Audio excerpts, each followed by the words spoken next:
The Growing Destinations podcast is brought to you by Experience Rochester.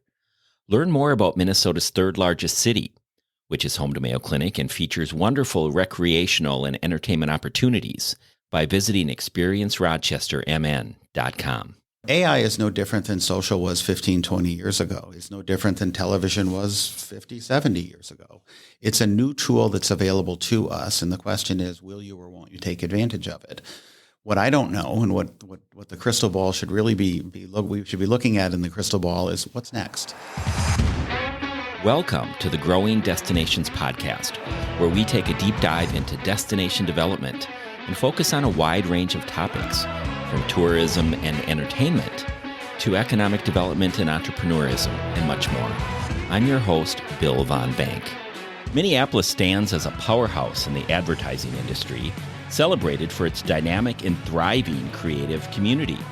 Today, we explore the world of advertising with a distinguished guest, Rob Rankin, President and CEO of CCF Advertising. With decades of experience and a portfolio featuring some impressive and innovative campaigns, Rob joins us to share his experience on building successful brands, the transformative role of advertising in our lives, and the future of the industry, especially as AI takes center stage in the creative process. Rob Rankin, welcome to the Growing Destinations podcast. Thanks, Bill. Very excited to be here and appreciate the invite. Rob, what initially drew you into the advertising industry? You've been doing this quite a while. Yeah, I have. You know, it was an informational interview at Fallon, and it was one of those things where I walked in the door. There was just a vibe, and I knew it right then and there. And it became a passion right at that moment, and I just started to pursue it each and every day after that. How many years ago was that? Oh, golly. Am I dating you? You are, yeah. That's a solid 35 years, Bill. Wow. You've done well in the industry. I've known you quite a few years. I've worked with you on several campaigns, which maybe we'll get into a few of those from the time that we worked together. And you've been with CCF for how many years now? Since 1998, so over 25 years. Tell us more about CCF, based right downtown Minneapolis. Yeah, started in 1979 by Jack Coverdale and Tim Clarity, added Jerry Fury to the name in the door about 5-6 years later. And we've been focused on world-class creative and world-class strategy and leveraging the power of emotion ever since. I mentioned in my intro just how powerful of a creative community Minneapolis is. Tell me a little bit more about that aspect of the world in which you live. Sure. Well, I think the fact of the matter is Minneapolis itself happens to be a hotbed for culture and arts and entertainment, right? So there's just such a strong foundation here within the artistic community, and advertising and creativity falls out of that. But if you think of the music that has come out of Minneapolis alone, the art that has come out of Minneapolis alone, you know, that feeds into what we do in creative communications. Rob, CCF is not a one-trick pony when it comes to clients or the type of advertising you do. Tell us about your portfolio a bit. We do a lot of our book and business is in healthcare and what we call healthcare from all angles. So if you think of state public health, manufacturer, payer, provider, we do all of that. But we also work in other verticals as well. We work in insurance. We work in banking with our great client, Wings Financial, Wings Credit Union, and other verticals as well. CCF emphasizes an integrated approach to driving behavior change. What unique strategies does the agency implement to achieve this? First of all, tell us about your approach to behavior change as an agency. Yeah, so it all has to do with driving the power of emotion and capturing the power of emotion. When you can find that sweet spot of what a brand offers and what a consumer is looking for, and you connect emotionally with a consumer, you drive loyalty. And that really is the foundation of it. And that's been kind of your mantra for... Yeah, what started, we now call it an emotional catalyst. So it's had its iterations over the years, but it started as a simple emotional touchstone. That's what we branded it. It then became what we referred to as a connector. And more recently, we rebranded it and call it now the emotional catalyst. But foundationally, it's the same. How do you balance traditional advertising with non-traditional? And of course, digital is so important right now in the industry. It really comes down to having the right message at the right moment. Right now, more so than ever, media fragmentation and how you can reach your audiences is just so widespread. You really have to have the right message and then be sure you're communicating it at the right moment. So it's less about where you're at and making sure you're at the right place at the right time. But I would imagine creativity is still incredibly important. We think it is, and we believe it is. And I think part of the danger of our industry is when we lean on new technologies like AI and you lose the emotional connection or you lose the creativity, you run the risk of becoming everybody else and going into a sea of sameness. And it can be pretty easy to do as people start to use those tools more and more often, lean on them more and more often, and lose those original skill sets and crafts that really made the business what it is. Let's talk about audience targeting and persona development, and how does that differ today compared to when you first started in the industry? It has to do with data. So there's so much more data available today, from credit card information, purchase information. Back in the day, it used to be just MRI Simmons, which is survey-based information, which is still used and used a lot and very credible. But now you're combining that with actual behavior, whether it's website cookies that are trafficking where people go and following people where they go, or credit card purchase information where you actually know what people bought. And it's now combining all of those things. So it's really about having more data, but then still being able to filter that into a persona that's actionable. Because some of that data is just bad data, or you need to kind of clean it up. We rely on subscription-based things where we know we're getting credible data. So the partnerships that we form and that we align ourselves with, we make sure that we're getting credible data. Advertising has seen dramatic shifts in recent years due to economic pressures, evolving consumer preferences, and of course, the digital transformation, which we've just been speaking about. What trends do you believe are most defining the industry right now? AI is certainly up there, but then also, as I already mentioned, media fragmentation. It's just harder and harder to get a captive audience. It's why sports programming and awards programming is so important to advertisers today. There are few places where you can get a captive audience at one time anymore because of media fragmentation. And so the one-to-many opportunities are fewer than they ever have been, and they're only going to shrink. The one-to-one, they're plentiful. And so that's a big, big thing. And then, of course, AI, as you mentioned earlier. I have AI on our list to talk about in just a bit. Okay. With a growing focus on privacy and data ethics, how can advertisers continue to deliver personalized preferences without compromising trust? And I know you mentioned you have subscriptions with solid organizations for that. Yeah, there are a couple of things there. And I think one of the things is just being sure that advertisers are crystal clear with their audiences on how they're going to use their data, what they're collecting, and why they're collecting it. But beyond that, it has a lot more to do with just being sure that you as an enterprise, whatever the advertiser is or even the agency, you're protecting yourself from hackers. So making sure you're not falling to phishing scams.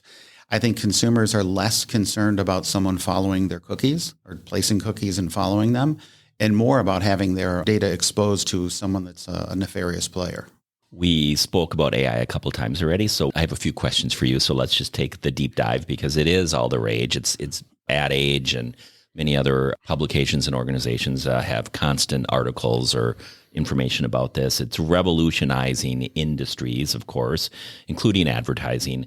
How is CCF leveraging AI in areas like audience targeting or creative development, campaign optimization, or other? Yeah. What's interesting to me and to us is that AI is not new, although it feels new. AI has been around. If you think of programmatic media buying, that's AI. If you go to simple things like Google search, it's just been around for 20 years. That at some level is AI as well. So this has been around for a long time. What happened within the last 2 years is that OpenAI launched ChatGPT and has democratized it. So now everybody has access to it, just like when the big PCs went down to laptops, went to phones. Now everyone has their hands on it or has the ability to have their hands on it. So it's really about getting in there and trying and testing things, not being afraid to fail, doing those things internally and learning. And we're really at that early adopter stage of AI. So waiting for people to do it and then following them and being a fast follower probably isn't going to work. You got to get your hands dirty and you got to roll up your sleeves and try some things and develop things that work for you and work for your clients. Do you think AI tools such as generative content or predictive analytics pose a risk to creativity or enhance it? I think they can do either. And I think it depends on whoever the practitioner is. So if you allow those things to do your job for you, they will not enhance it, they will drive it, and they will take it away from you. However, if you get a good prompt engineer, if you work actively in it, if you allow it to complement your craft, then you'll be able to enhance creativity with it. My concern is that as we go on in our world, not just in creative communications, is that the more we lean on those things, the more mundane, the more boring, the more sea of sameness we'll get. And the more people will lose skill sets that they once had. That's interesting. Looking ahead, how do you see AI shaping the next 5 to 10 years in advertising? I think within 5 to 10 years, it'll be shaped. My larger question is what's next? AI is no different than social was 15, 20 years ago. It's no different than television was 50, 70 years ago. It's a new tool that's available to us. And the question is, will you or won't you take advantage of it? What I don't know and what the crystal ball should really we should be looking at in the crystal ball is what's next. And then being sure that we're adopting those things quickly and leveraging them. I've always, I've dabbled in it primarily from the content management side with ChatGPT, for example. And some people said, well, don't you worry about losing people? I said, no, if used right as a tool, and that's how I view it as a tool, it should allow us to be better or maybe do more creative work because it can help us maybe research. I mean, it still needs editing process. It's interesting, too, because you can also look at AI today, whether it's photography on Instagram that you can tell is AI-driven or even copy. There are clues. When you're getting an AI-generated newsletter Correct. Versus something that's crafted or something that has been maybe initially generated by AI, but then polished by an individual. So let's get into the creative process, specifically around campaigns. And I guess I shouldn't say creative process because campaigns have more than just creative. They have strategy, they have media, they have so many different pieces. But I'm thinking more of like an end result to a campaign and campaigns that you're really proud of. And oftentimes it's the creative that people refer to. So let's talk about some of the campaigns over the years that you've been involved with and maybe some of your favorites. I think probably my favorite is the work that we did in tobacco control. We very quickly, working with Clearway, Minnesota, became one of the top 2 agencies in the world when it came to creative communications tied to tobacco control, which was smoking cessation and then policy. It was really Arnold out of Boston who did fantastic work and continues to do fantastic work in that space, and then ourselves. And I guess a milestone, if you will, or maybe not a milestone, but a hallmark moment was when we were actually written into a script for Friends. Really? And Monica is scolding Chandler for smoking. She says, haven't you seen that commercial where the little kid walks through Grandpa? It's chilling. You need to stop smoking. And serendipitously, our spot Ghost was seen by someone who was working on Friends and probably the script and the casting there. And lo and behold, we ended up written into the TV show. So we had kind of achieved the Shangri-La of marketing communications where we became part of the public nomenclature. That's so cool. I mentioned earlier I've worked with you over the years and specifically at the Minnesota Zoo. And I'm a jingle guy. I mean, I've always enjoyed the jingles. I still love the retro jingles. Yeah. When we retained you at the Minnesota Zoo, we were debuting a penguin exhibit and CCF created a jingle called Do the Waddle, which then became a song and a music video. And that was just a really fun way to take something, a 30-second jingle for radio, TV, and like just spread it out and into the public through various other means. Talk us through a little bit about how you do something like that as an agency. Well, with that specifically, and I'll go back to that emotional connection, that emotional catalyst. The emotional catalyst there was smile. And it was smile because when you see a penguin, and at that point in time, and you very well know, the Minnesota Zoo was launching the Penguins of the African Coast exhibit, and the penguins were brand new. But when you think of a penguin, it's one of those things where it's hard not to smile. And so that became the emotional catalyst. And from that, the jingle happened. But I think as you touched on, what was great is we didn't just stop at like a TV spot. I mean, we were in parades. I remember my daughter at the time was probably 8 or 10 years old, somewhere like that. And she and I were in 4th of July parades and in summer parades out in Burnsville and throughout the Twin Cities area, handing out swag from the Minnesota Zoo. As you mentioned, it became a music video. We had dancers that we would go do pop-ups on Nicollet Mall and other places where our dancers did the waddle in front of a crowd, and they popped up. They were there for 5 minutes, and poof, then they were gone. And what's interesting, too, is that a little bit of the backstory of that is the choreograph was actually done by one of the Timberwolves dance team members. And so we literally partnered with people in the community, pulled others in, the dance team included, and developed not just a jingle, but a real dance, a music video. We were in parades. And as you may remember, that was also coming off of the state shutdown. I do remember that. So that was tough for you guys out at the zoo, but what was great was we were able to quickly activate 3 weeks later than anyone had hoped. And I think, if I'm remembering correctly, at the end of the year, you saw record attendance for that exhibit. It did lead into a record year at that time for the Minnesota Zoo. And what was so cool about it is it was locally produced, and it was such an integrated approach to marketing. Yeah. So let's talk about you as a leader in this industry. How do you foster innovation and adaptability in your team amidst constant industry change? My job is to hire good people and then stay out of their way. I'm here to support them. I'm here to make sure they have the tools that they need to win, the tools that they need to grow. My job is to encourage, sometimes, nudge forward a little bit and challenge them. But really my job is also not to meddle and to stay out of their way. We've got a great team. They're super talented people, whether that's in media, account service, strategy, or creative services. And I need to let them do their job because they're all very talented. And I need to hire good people and just stay out of their way. What principles have guided your leadership throughout your career? I'm the son of a college football coach, so I've got a little bit of Tony Robbins and a little bit of Lou Holtz in me. So just that organic or natural optimism and positivity I'd like to bring forward, but then also some hustle. Good things don't happen with hard work. I had a good friend of mine who once said, show up, work hard, have fun, and good things will happen. And I believe in that. What excites you most about the future of advertising? I think what excites me most is I had a mentor early on, very early on, my first mentor, who said no 2 days will ever be the same. Here we are 35 years later, and no 2 days have ever been the same.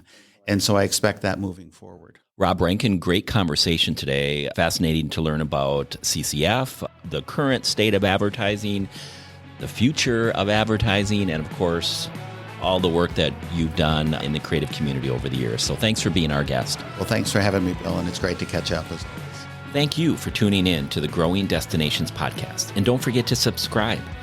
This podcast is brought to you by Experience Rochester. Find out more about Rochester, Minnesota, and its growing arts and culture scene, its international culinary flavors, and award-winning craft beer by visiting experiencerochestermn.com.